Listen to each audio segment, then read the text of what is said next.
Namun belakangan orang banyak menarik persoalan ini menjadi persoalan akidah, sebagaimana kajian-kajian yang berkaitan dengan tawassul yang merupakan bahagian dalam kajian adabud du'a kemudian ditarik dalam persoalan-persoalan akidah, sehingga kaum muslimin di kalangan orang awam sulit membedakan ini ranahnya akidah, akhlak, syariah atau fikih. Ketidakmampuan kita memposisikan sebuah persoalan pada ruang lingkup tertentu maka akan membuat kita salah di dalam menetapkan satu jenis perbuatan di dalam Islam. Terkadang perbuatan yang dilarang tidak menyebabkan seseorang keluar dari Islam.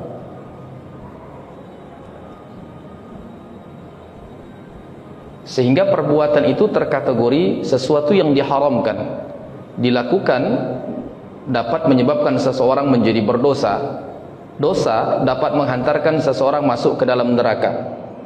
Tetapi pelaku perbuatan dosa itu masih berstatus sebagai seorang muslim. Artinya masih memiliki hak. Dia berhak untuk bermuamalah kepada kita sesama muslim. Kalau meninggal dunia dilaksanakan fardu kifayahnya, menikah pernikahannya sah dan lain sebagainya. Tetapi kalau kita menghukumi satu perbuatan yang dilarang itu menyebabkan seseorang keluar dari agama, maka kita akan merampas kehidupannya. Sebab orang yang murtad menjadi halal darahnya, kemudian hak-haknya pun menjadi tercabut, hak warisnya menjadi hilang, hak pernikahan juga menjadi batal dan lain sebagainya. Kesulitan kita membedakan mana ranah syariah dan ranah fikih. Ini juga membuat kita menjadi kaku di dalam menyikapi sebuah persoalan. Menganggap sesuatu yang harusnya bersifat elastis menjadi sangat kaku sekali. Persoalan yang harusnya dapat disikapi dengan kebijaksanaan berkaitan dengan terjadinya perbedaan pendapat di kalangan para ulama, seolah-olah perbedaan itu adalah sesuatu yang tercela. Oleh sebab itu jamaah yang dimuliakan Allah Subhanahu wa taala, pada kesempatan kali ini kita akan mencoba memberikan jawaban-jawaban tentang syubhat yang muncul di tengah-tengah masyarakat kita berkaitan dengan ziaratul kubur. Sebab ada kelompok-kelompok kecil di kalangan umat Islam yang dengan gigih dan penuh semangat untuk memberikan tuduhan yang menyakitkan kepada sebahagian besar kaum muslimin yang melakukan aktivitas ziarah kubur dengan tuduhan ubadul kubur, penyembah kuburan.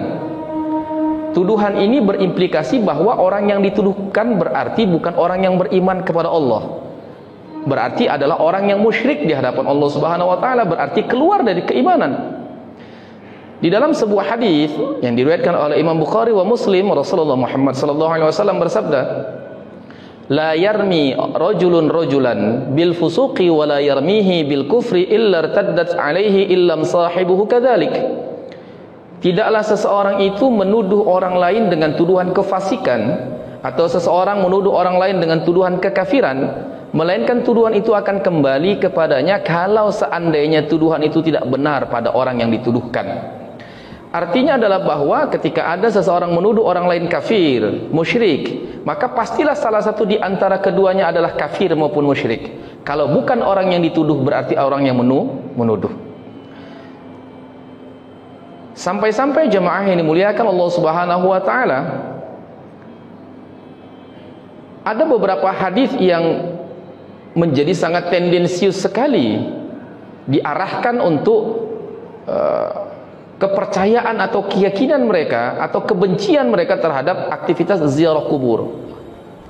Salah satu di antara hadis yang masyhur yang digiring opininya sesuai dengan keinginan mereka dalam bentuk mencela perbuatan berziarah kubur itu, suatu ketika Rasulullah Muhammad sallallahu alaihi wasallam bersabda, "La tushaddur rihal illa ila thalathatil masajid." Tidak boleh mengencangkan pelana kuda atau pelana unta. Ar-rihal, pelana unta atau pelana kuda. Tushaddu itu artinya mengencangkan. Yang dimaksud di dalam kalimat ini adalah bahwa kalau seorang musafir mengencangkan pelana kuda atau pelana untanya, artinya dia bersiap-siap untuk melakukan perjalanan jauh. Jadi kalau kita mau menerjemahkan ke dalam bahasa kita, jangan mempersulit diri untuk melakukan sebuah perjalanan yang jauh. Illa, kecuali ila thalathatil masajid, menuju ketiga masjid. Masjidi, masjidku kata Rasulullah, Masjid Nabawi, wa Masjidil Haram, wa Masjidil Aqsa. Jadi kalau ketiga masjid ini boleh mempersulit diri melakukan perjalanan yang jauh menuju masjid ini. Kalau kita melihat teks pada hadis ini secara utuh tanpa melakukan sebuah interpretasi, hadis ini bersifat umum. Tidak boleh mempersulit diri melakukan perjalanan. Perjalanan apa? Ya apa saja. Ada tidak kalimatnya di dalam hadis ini ziarah kubur? Tak ada. La tushaddur rihal illa ila thalathatil masajid. Nah, ada kalimat ziarah kuburnya? Tidak ada. Tetapi orang-orang yang anti dengan ziarah kubur menggunakan hadis ini untuk mencela orang yang berziarah kubur. Mereka mengatakan tidak boleh berziarah kubur jauh-jauh karena hadis ini. Seharusnya kalau mau jujur di dalam berpendapat dan berfatwa dengan menggunakan hadis ini, kalau hadis ini cakupannya umum, ya umumkan sekalian. Kenapa yang ditembak itu cuma ziarah kuburnya saja? Kalau mau diumumkan, umumkan semuanya. Artinya tidak boleh melakukan perjalanan apapun yang jauh kecuali ketiga masjid ini. Berarti perjalanan bisnis tidak boleh, perjalanan dinas tidak boleh, mudik pulang kampung nggak boleh juga. Perjalanan untuk melaksanakan pendidikan di luar negeri, luar provinsi, luar kota juga tidak boleh harusnya. Kalau hanya berdasarkan hadis ini dengan dimaknakan secara zahir, diumumkan. Jadi hadis ini bukan hanya ziarah kubur saja kan, kalau mau diumumkan. Tetapi kalau mau dikhususkan, hadis ini tidak bicara tentang kuburan. Karena yang dibicarakan di ujung kalimatnya adalah masjid. Sehingga Al-Imam Ibnu Hajar Al-Asqalani di dalam kitab beliau Fathul Bari, syarah dari Sahih Bukhari, ketika menjelaskan hadis ini, beliau menjelaskan bahwasanya yang dimaksud di dalam hadis ini adalah bahwa tidak boleh melakukan perjalanan yang jauh menuju salah satu masjid di antara masjid-masjid yang ada kecuali ketiga masjid. Masjid Rasulullah, Masjid Nabawi, Masjidil Haram, dan juga Masjidil Aqsa. Kenapa tidak boleh melakukan perjalanan jauh ke masjid-masjid lain? Karena memang antara satu masjid dengan masjid yang lain tidak ada perbedaan letak pahalanya. Solat di Masjid Agung Medan dengan solat di Masjid Muhajirin Bumi Asri pahalanya sama, nggak ada perbedaannya. Apa bedanya? Nggak ada, sama. Solat di Masjid Agung dengan solat di Masjid Istiqlal Jakarta pahalanya sama, nggak ada bedanya, sama-sama masjid. Solat di Masjid Istiqlal dengan solat di Masjid Kuba Emas di Jawa sana sama pahalanya, nggak ada perbedaannya. Namun kalau solat di masjid yang tiga ini pahalanya beda. Rasulullah SAW menjelaskan orang yang solat di Masjid Nabawi pahalanya seperti solat di 1000 masjid. Solat di Masjidil Haram pahalanya sama seperti solat di 100.000 masjid. Karena pahalanya berbeda, bolehlah mempersulit diri melakukan perjalanan ke masjid itu untuk mencari fadilah dan keutamaan. Sedangkan masjid-masjid lain kedudukannya sama, tidak perlu dibedakan antara Masjid Muhajirin dengan Masjid Agung, sama statusnya. Tak boleh melakukan perjalanan itu. Jadi Ustaz, kalau kami melakukan perjalanan ke Masjid Agung nggak boleh rupanya? Boleh. Niatnya apa dulu? Kebetulan di dekat Masjid Agung ada saudara tinggal di situ, sekalian silaturahimnya, boleh. Tujuannya silaturahimnya bukan ke masjidnya.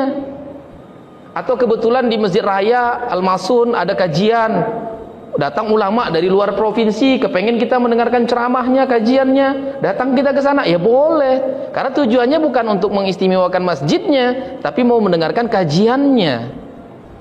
Jamaah yang dimuliakan Allah Subhanahu wa taala. Baik. Ma hukmu ziaratil kubur? Apa sih sebenarnya hukum ziarah kubur itu? Ziaratul kuburi lirrajuli sunnatun mustahabbah.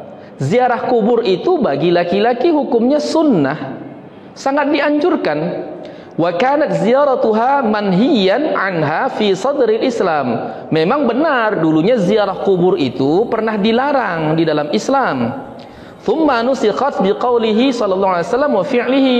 Namun kemudian hukumnya itu dihapus berdasarkan ucapan sabda Rasulullah sallallahu alaihi wasallam dan juga perbuatan Rasulullah sallallahu alaihi wasallam. Fafil hadis, maka di dalam hadis Rasulullah SAW bersabda, kuntu nahaitukum an ziyaratil kubur. Dulu kalian pernah aku larang untuk berziarah kubur, fazuruha. Namun sekarang berziarah kuburlah kalian. Wa fi riwayatin ziyaratun. Di dalam sebuah riwayat yang lain, ziyaratun itu fa innaha turiqul qalba wa tudami'ul ain wa tudzakkirul akhirah. Dengan berziarah kubur itu hati akan menjadi lembut, air mata akan menetes, dan kita akan ingat dengan kehidupan akhirat. Itulah salah satu sebab juga mungkin para ulama kita terdahulu memunculkan sebuah tradisi kebiasaan berziarah menjelang bulan Ramadan. Karena apa? Bulan Ramadan adalah bulan amal. Untuk memicu semangat kita, membangkitkan gairah kita di dalam beribadah, maka dianjurkan kepada kita berziarah kubur dulu. Kenapa? Karena tudzakirul akhirah, mengingatkan kita pada kehidupan akhirat. Bahkan Rasulullah sallallahu alaihi wasallam bersabda, kafa bil mauti wa'idha. Cukuplah kematian itu menjadi nasihat. Sehebat apapun seorang dai, seorang mubaligh, seorang ulama menyusun retorikanya dalam dakwah, setinggi apapun keilmuannya, sedalam apapun pengetahuannya, seluas apapun wawasannya, menyampaikan dakwah di hadapan kita tidak akan memberi kesan apa-apa ketika kematian itu ada di hadapan kita, tapi kita enggak semakin dekat kepada Allah Subhanahu wa taala. Maka saya selalu katakan bahwa orang yang paling dekat kepada Allah, orang yang paling bersemangat beribadah, itu adalah orang yang berprofesi berkaitan erat dengan kematian. Bilal jenazah, penggali kubur. Tapi na'udzubillah, masya Allah, saya melihat di beberapa tempat justru profesinya Bilal jenazah, profesinya penggali kubur, tapi tidak beribadah kepada Allah. Bahkan di suatu tempat saya melihat ada seorang Bilal jenazah, hobinya main judi dan minum khamar. Saya sempat ajukan kepada beberapa orang muslim di tempat itu, kenapa tidak diganti saja Bilal jenazahnya? Bagaimana kalian mempercayakan jenazah keluarga kalian diimami oleh imam yang fasik seperti itu? Tapi jawabannya, nanti ribut Ustaz. Karena daerahnya daerah minoritas memang. Jemaah yang dimuliakan Allah Subhanahu wa taala, ini adalah sesuatu yang ironi. Kalau kita merupakan bahagian dari orang yang seperti itu, diingatkan tentang kematian, dihadapkan dengan sebuah kematian, kemudian hati kita tidak bergetar, kita tidak semakin dekat kepada Allah, jangan-jangan hati kita sudah buta, jangan-jangan hati kita berpenyakit, atau jangan-jangan hati kita sudah mati. Jemaah yang dimuliakan Allah Subhanahu wa taala, berikutnya bersumber dari Aisyah radhiyallahu anha yang menginformasikan bahwa kana sallallahu alaihi wasallam kana yakhruju ilal baqi, adalah Rasulullah sallallahu alaihi wasallam itu keluar menuju Baqi. Lalu Rasulullah mengucapkan, assalamualaikum dara qaumi mu'minin, keselamatan atas kalian wahai penghuni kaum mukminin, wa inna insyaallahu bikum lahikun, sesungguhnya jika Allah Subhanahu wa taala berkehendak kami akan mengikuti kalian. Allahumma ighfir li ahli Baqi al-gharqad, ya Allah ampunkanlah dosa penghuni Baqi ini. Ini menunjukkan bahwa selain Rasulullah menganjurkan berziarah kubur, Rasulullah juga melakukan aktivitas ziarah kubur. Jemaah yang dimuliakan Allah Subhanahu wa taala, berikutnya bagaimana hukumnya kalau ziarah kubur itu dilakukan oleh seorang perempuan? Ya. Maka zakaru ahlul ilmi anna ziyarataha lin nisa makruhah. Sesungguhnya para ahli ilmu mengatakan bahwa ziarah kubur jika dilakukan oleh seorang perempuan hukumnya makruh. Kenapa makruh? Khaufan minal jaza'i li kathrati huznihinna wa qillati ihtimalihinna al-masaib. Karena dikhawatirkan perempuan itu akan mengalami keterguncangan jiwanya karena banyaknya dia bersedih dan sedikitnya kemampuannya memikul beban di dalam hatinya. Khawatir nanti kalau dia ziarah kubur ke makam keluarganya, makam orang tuanya, dia jadi meratap, jadi niyahah, jadi terganggu mentalnya. Maka kalau yang seperti ini, perempuan itu dimakruhkan berziarah kubur. Kalau seperti ini keadaannya. Wa yustathna kuburul anbiya was sulaha wal ulama fatusannu lahunna ziyaratuha litabarruk. Akan tetapi jika seandainya seorang perempuan itu berziarahnya ke makam para nabi, makam rasul, ke makam orang-orang saleh, ke makam para ulama, makam para wali, maka tetap disunnahkan bagi perempuan melakukan ziarah ini untuk apa? Litabarruk, untuk mengambil keberkahan. Lagi pula kalau perempuan ziarah ke makam para wali, mana pula dia bersedih? Orang bukan keluarganya pula. Tapi dia bisa menjadi pelajaran ketika dia berziarah ke makam para wali itu. Ala anna ba'dahum rakhasa lahunna ziyaratal qubur mutlaqan. Namun sebahagian ulama justru ada memberikan keistimewaan bagi perempuan bahwasanya boleh kok perempuan berziarah kubur secara mutlak. Lima thabata annahu sallallahu alaihi wasallam ra'a imra'atan bi maqbaratin tabki ala qabri ibniha. Karena sebab telah tetap di dalam sebuah riwayat, suatu ketika Rasulullah pernah melihat seorang perempuan itu sedang berada di sebuah kuburan dalam keadaan menangis di sisi kuburan anaknya. Maka Rasulullah SAW bersabda kepada perempuan ini, ittaqillaha wasbiri, bertakwalah engkau wahai wanita kepada Allah dan bersabarlah. Rasulullah enggak marah-marah, perempuan enggak boleh ziarah, enggak. Tapi Rasulullah katakan bertakwalah kepada Allah, bersabar. Pahit pedih memang penderitaan mengalami kehilangan orang yang dicintai, tapi bersabarlah, itu bahagian dari takdir Allah. Bertakwalah kepada Allah. Rasulullah menganjurkan untuk sabar, dan Rasulullah tidak mengingkari perbuatan perempuan ini dengan melakukan aktivitas ziarah kubur. Ini menjadi dalil bahwasanya ziarah kubur itu tidak terlarang bagi perempuan, karena sebab disaksikan oleh Rasulullah SAW langsung. Kemudian yang kedua, para ulama juga menggunakan hadis yang sama berkaitan dengan kesunahan berziarah kubur bagi laki-laki. Tadi di awal Rasulullah SAW bersabda, kuntu nahaitukum an ziyaratil kubur fazuruha. Dulu kalian pernah kulalang untuk ziarah kubur, sekarang berziarahlah kalian. Kalimatnya umum, tidak dikhususkan hanya kepada laki-laki, tapi kepada perempuan juga. Fazuruha, berziarahlah kalian. Siapa? Ya semuanya, mau laki-laki ataupun perempuan. Jemaah yang dimuliakan Allah Subhanahu wa taala, berikutnya banyak sekali riwayat yang mendukung persoalan ini, ya. Telah tetap juga di dalam sebuah hadis Nabi Muhammad SAW bagaimana Rasulullah mengajarkan kepada Aisyah etika berziarah kubur. Rasulullah SAW mengajarkan kepada Aisyah, hai Aisyah, kalau seandainya engkau masuk ke dalam pemakaman, ketika engkau berziarah kubur, maka ucapkanlah assalamualaikum ahlad diyar, dan seterusnya. Ucap salam kepada penghuni kubur. Diajarkan oleh Rasulullah etika berziarah kubur. Kalau Aisyah istri Rasulullah seorang perempuan diajarkan cara etika berziarah kubur, artinya disyariatkan bagi perempuan berziarah kubur. Kalau enggak, ngapain juga diajarin cara berziarah kubur itu. Berikutnya jemaah yang muliakan Allah Subhanahu wa taala, di dalam kitab Al-Musannaf yang ditulis oleh Abdul Razzaq As-San'ani disebutkan bahwasanya Fatimah Az-Zahra, anaknya Rasulullah Muhammad SAW, yang bergelar Ummu Abiha ini, kanat tazuru qabra ammiha Hamzata kulla jumu'atin fi Uhud.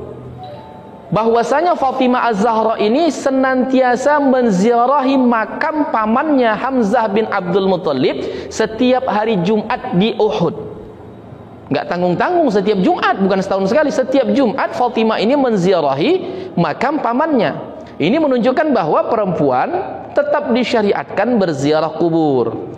Namun jamaah yang dimuliakan Allah Subhanahu wa taala, benar saja bahwa ada sebuah hadis Rasulullah sallallahu alaihi wasallam yang menyampaikan bahwa la'anallahu zawaratil qubur. Allah Subhanahu wa taala melaknat peziarah kubur dari kalangan perempuan.